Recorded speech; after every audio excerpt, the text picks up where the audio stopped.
আসসালামু আলাইকুম রহমতুল্লাহি ওবরাকাতু। আশা করি আপনারা সকলেই ভালো আছেন। আপনাদের সাথে আছি আমি মোহাম্মদ হাফিজুল ইসলাম।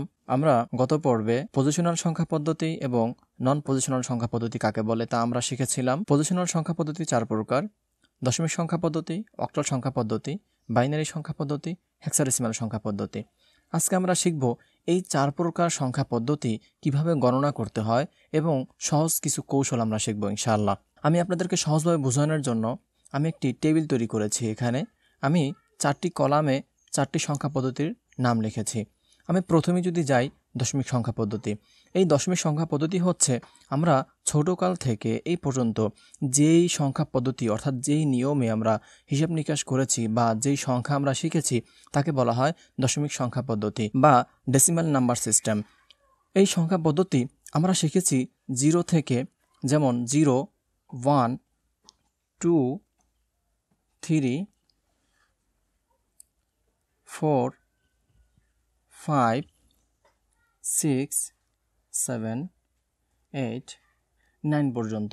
আমরা দেখতে পাচ্ছি যে আমাদের এখানে 0 থেকে 9 পর্যন্ত 10টি সংখ্যা রয়েছে। আমরা কিন্তু এই 10টি সংখ্যার মাধ্যমেই অনেক বড় বড় হিসাব নিকাশ করে থাকি। ছোটকাল থেকে এই পর্যন্ত আমরা যত হিসাব নিকাশ করেছি সব কিন্তু আমরা এই 0 থেকে 9 পর্যন্ত এই 10টি সংখ্যা দ্বারাই কিন্তু আমরা হিসাব নিকাশ করেছি। তারপর আসি অক্টাল সংখ্যা। অক্টাল সংখ্যা হচ্ছে 8টি, যেমন 0 থেকে 7 পর্যন্ত। তা আমি একটু লিখে নিচ্ছি এখানে: 0, 1, 2, 3, 4, 5, 6, 7। এই অক্টাল সংখ্যা আমাদের বইতে দেওয়া আছে বা আমরা জানি যে অক্টাল সংখ্যা হচ্ছে 8টি, 0 থেকে 7 পর্যন্ত। এখানে সংখ্যা হচ্ছে আমাদের 8টি। তাহলে আমরা দেখলাম দশমিক সংখ্যা হচ্ছে 10টি, 0 থেকে 9 পর্যন্ত। অক্টাল সংখ্যা হচ্ছে 8টি, 0 থেকে 7 পর্যন্ত। এখন আসি বাইনারি সংখ্যা। বাইনারি সংখ্যা হচ্ছে 0 আর 1। এই দুটি সংখ্যাই হচ্ছে বাইনারির। এই বাইনারির এই দুটি সংখ্যাকে বলা হয় কম্পিউটারের ভাষা বা কম্পিউটারের সংখ্যা। দেখেন, কম্পিউটার আসলে খুবই বোকা একটা যন্ত্র। এই যে 0 থেকে 9 পর্যন্ত যে ভাষাগুলো আছে বা যেই সংখ্যাগুলো আছে এগুলো কিন্তু বোঝে না। ও শুধুমাত্র 0 আর 1ই বোঝে। এছাড়া কিন্তু অন্য কোনো ভাষা, অন্য কোনো সংখ্যা বা অন্য কোনো বর্ণ ও কিন্তু বুঝতে পারে না। ও যাহা কিছুই ও বুঝুক না কেন এই 0 আর 1-এর মাধ্যমেই কিন্তু ও বুঝতে পারে। তারপর আসি হেক্সাডেসিমাল সংখ্যা। আমি এখানে সংক্ষেপে লিখলাম যে ডেসিমাল। হেক্সাডেসিমাল সংখ্যা হচ্ছে 16টি, 0 থেকে। তাহলে আমি একটু এখানে লিখে নেই: 0 থেকে 0, 1, 2, 3, 4, 5, 6, 7, 8, 9। তারপর আমরা এখানে যে লিখব, কারণ আমরা জানি যে 0 থেকে 9-এর উপরে কিন্তু আর কোনো সংখ্যা নাই। এখন এখানে হবে A, B, C, D, E, F। আমরা দেখতে পাচ্ছি এখানে 0 থেকে কিন্তু 15 পর্যন্ত অর্থাৎ 16টা কিন্তু সংখ্যা রয়েছে এখানে। আমাদের 0 থেকে এখানে 9 পর্যন্ত হচ্ছে 10টি, আর এখানে হচ্ছে আমাদের A, B, C, D, E, F অর্থাৎ 6টি। তাহলে 10 আর 6 হচ্ছে 16। তাহলে আমরা দেখতে পাচ্ছি যে হেক্সাডেসিমাল সংখ্যা হচ্ছে 16টি। এখন আমরা আসি, আমরা এখন কিভাবে গণনাগুলো করব।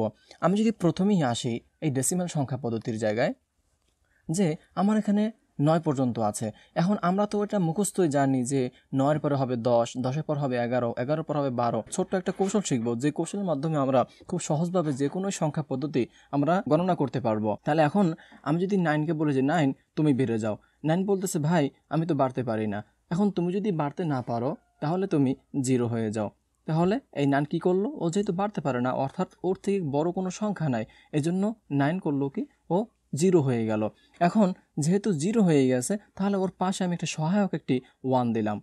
তাহলে দেখেন আমার কিন্তু এখন 10 হয়েছে। আমি যদি এখন নেক্সটে আমি 0কে বলি 0 তুমি বেড়ে যাও, 0 বলতেছে ভাই আমি তো বাড়তে পারি। কিন্তু কিভাবে বাড়তে পারে? কারণ আমরা দেখেছি যে 0-র পরে কিন্তু 1 আছে, ও বাড়তে বাড়তে কিন্তু 9 পর্যন্ত হতে পারবে। এখন 0 কিন্তু বাড়তে পারে, কিন্তু কত বাড়তে পারে? 0 বেড়ে 1 হতে পারে।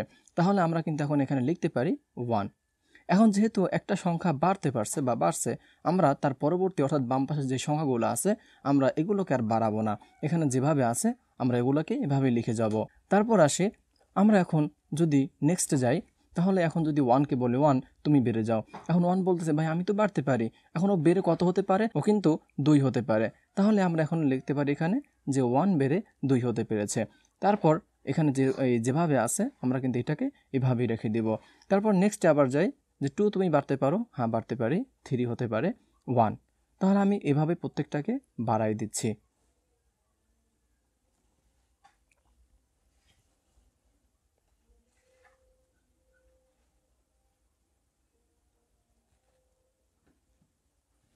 তারপর আসি অক্টাল সংখ্যা।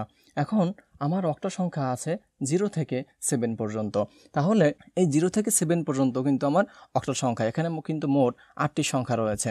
এখন আমি যদি 7কে বলি 7 তুমি বেড়ে যাও, এখন 7 বলে যে ভাই আমি তো বাড়তে পারি না, কারণ 7-এর উপরে কিন্তু কোনো সংখ্যা কিন্তু অক্টালে নাই। অক্টালের হায়েস্ট অর্থাৎ উপরে কিন্তু 7 পর্যন্ত। এখন 7 যেহেতু বাড়তে পারে না, তাহলে তুমি একইভাবে 0 হয়ে যাও। আমি ওর সাথে একটি সহায়ক 1 দিলাম।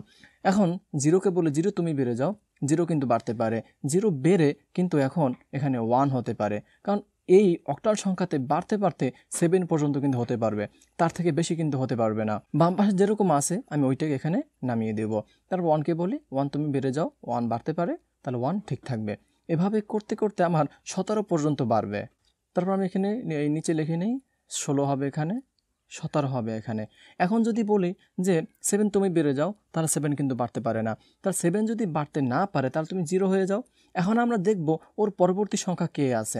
এখন যেহেতু ও বাড়তে পারে না, তারপর আমরা তার পরের জনের কাছে যাব, অর্থাৎ তার পরের কাছে আমরা দায়িত্বটা দেব যে সে বাড়তে পারে কি না।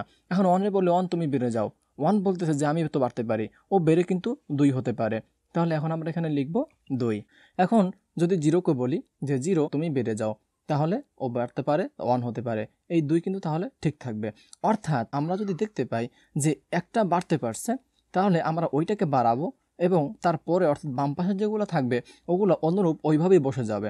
কিন্তু যখন দেখব যে এইটা বাড়তে পারতেছে না, তখন বাম পাশে যদি কোনো সংখ্যা থাকে তখন আমরা তার কাছে যাব যে আসলে ও বাড়তে পারে কি না। যদি ও বাড়তে পারে তাহলে আমরা এটাকে বাড়াইয়া নিচে নামাবো, তাহলে বাম পাশে যেগুলো থাকবে ওগুলো ওইভাবেই কিন্তু নেমে যাবে। এখন আমরা যদি 1কে বলি 1 তুমি বেড়ে যাও, 1 বাড়তে পারে, তাহলে এই 2 ঠিক থাকবে। এখন এই 2 বাড়তে পারে 3, তাহলে এই 2 ঠিক থাকবে। তাহলে আমরা কিন্তু এইভাবে অনেক বড় সংখ্যা কিন্তু আমরা গণনা করতে পারি। এখন আসি বাইনারি সংখ্যা। এখন এই বাইনারি সংখ্যাকে বলা হয় কম্পিউটারের সংখ্যা, অর্থাৎ কম্পিউটার এই 0 আর 1 ছাড়া কিছুই বুঝতে পারে না বা বুঝে না। এখন আসি 1 তুমি বেড়ে যাও। এখন এখানে কিন্তু 0 আর 1 তাছাড়া কিন্তু আর কোনো সংখ্যা নাই। তাহলে এখন 1-রে যদি বলি আমরা যে তুমি বেড়ে যাও, এখন 1 বলে ভাই আমি তো বাড়তে পারি না, আমিই তো সবার বড়। তাহলে তুমি যদি বাড়তে না পারো তাহলে তুমি এখানে 0 হয়ে যাও। এখন যেহেতু 0 হয়ে গেছে তাহলে বামে আমি একটি 1 সহায়ক নিচ্ছি। এখন 0কে বলে 0 তুমি বাড়তে পারো, হ্যাঁ আমি বাড়তে পারি। ও তাহলে তুমি কত বাড়তে পারো, তাহলে আমি বেড়ে 1 হতে পারি, কারণ 0-র থেকে বড় কিন্তু 1, কিন্তু এখানে 1-এর মানে 1-এর থেকে বড় কিন্তু আর কেউ নাই, ওরা দুইটাই কিন্তু ভাই বোন, আর কিন্তু কেউ নাই এখানে। তাহলে 0 বাড়তে পারে, 0 বেড়ে 1 হতে পারে, তাহলে এই 1 ঠিক থাকবে এখানে। এখন আসি 1 তুমি বাড়তে পারো, না আমি বাড়তে পারি না। তুমি যদি বাড়তে না পারো তাহলে তুমি 0 হয়ে যাও। তাহলে তুমি বাড়তে পারো, না আমিও বাড়তে পারি না, তাহলে তুমিও 0 হয়ে যাও। এখন যেহেতু সবগুলোই 0, কেউ বাড়তে পারে না, তাহলে আমি ওর সহায়ক একটি 1 নিলাম। এখন আসি 0 তুমি বাড়তে পারো, হ্যাঁ আমি বাড়তে পারি।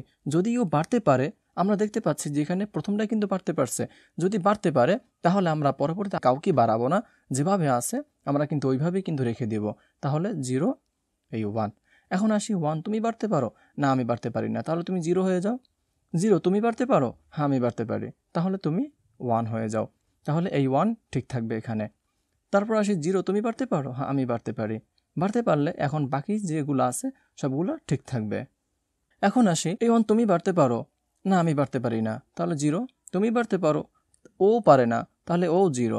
তুমি পারো, না এও পারে না, তাহলে এটাও 0। এখন সহায়ক একটি আমরা 1 নেব। এখন আসি 0 তুমি বাড়তে পারো, হ্যাঁ আমি বাড়তে পারি, আমি বেড়ে 1 হতে পারি, কিন্তু এই 0 এখন যেহেতু বাড়তে পারছে তাহলে বাকি সবগুলো ঠিক থাকবে এখানে। এখন আসি এই 1 তুমি বাড়তে পারো, না আমি 1 বাড়তে পারি না। তারপর নেক্সট পরবর্তী যে আছে তুমি বাড়তে পারো, হ্যাঁ আমি বাড়তে পারি, বেড়ে 1 হতে পারে, তাহলে বাকি সবগুলো এখানে ঠিক থাকবে। এই 0 বাড়তে পারে, হ্যাঁ বাড়তে পারে, তাহলে সবগুলো এখানে ঠিক থাকবে। 1 তুমি বাড়তে পারো, না তাহলে তুমি 0 হয়ে যাও। 1 তুমি বাড়তে পারো, না তাহলে তুমিও 0 হয়ে যাও। তুমি বাড়তে পারো, হ্যাঁ এই বাড়তে পারে, তাহলে এটা 1 হবে, বাকিটা সব ঠিক থাকবে। তাহলে 0 তুমি বাড়তে পারো, হ্যাঁ আমি বাড়তে পারি, তাহলে বাকি সবগুলো এখানে ঠিক থাকবে। তুমি পারতে পারো না, তাহলে তুমি 0 হও। 0 তুমি পারতে পারো, হ্যাঁ আমি পারতে পারি, তাহলে তুমি 1 হয়ে যাও। বাকি সবগুলো এখানে ঠিক থাকবে। আমরা কিন্তু এইভাবে অনেক বড় সংখ্যা আমরা কিন্তু এভাবে গণনা করতে পারি, কোনো প্রবলেম নাই। এখন আমি আর করলাম না, আপনারা এভাবে অনেকগুলো করে প্র্যাকটিস করে নেবেন। আমরা দেখতে পাচ্ছি এখানে দশমিক সংখ্যার 10, অক্টালের মান কত 12, বাইনারির মান কত 1010। এগুলো কিন্তু 10 বলা যাবে না, এগুলো বলতে হবে 1010 বা 1100, এভাবে কিন্তু বলতে হবে। আমরা দেখতে পাচ্ছি প্রতিটা মান কিন্তু এক নাই, অর্থাৎ আমাদের দশমিকের যেই মান রয়েছে, আমাদের অক্টালে কিন্তু আরেকটা মান আছে, আমাদের বাইনারি কিন্তু আরেকটা মান আছে। আমাদের দশমিকে যদি 15 মান, আমাদের হেক্সাডেসিমালে কিন্তু f। তাহলে ঠিক আছে, তাহলে আমি যদি এখন এটাকে একটু বাড়াই, 0 তুমি বাড়তে পারো, হ্যাঁ বাড়তে পারি, তাহলে বাকি সবগুলো ঠিক থাকবে। আমরা দেখতে পাচ্ছি যে দশমিক সংখ্যাতে 15 মান, অক্টালের সংখ্যাতে 17, আর বাইনারিতে হচ্ছে 4টা 1, আর হেক্সাডেসিমাল মান হচ্ছে f। এখন আমরা যদি এই হেক্সাডেসিমালকে বাড়াই যে f তুমি কি বাড়তে পারো, এ বলে যে আমি বাড়তে পারি না, তাহলে তুমি 0 হয়ে যাও। এখন ওর সহায়ক একটি আমরা 1 নিলাম, তাহলে 0 তুমি বাড়তে পারো, হ্যাঁ আমি বাড়তে পারি, তাহলে তুমি 1 হও, বেড়ে তাহলে এই 1 ঠিক থাকবে। এখন আমরা দেখতে পাচ্ছি যে আমাদের এখানে এই দশমিকের 10-এর মান কিন্তু a, হ্যাঁ, আর অক্টালের মান হচ্ছে 12।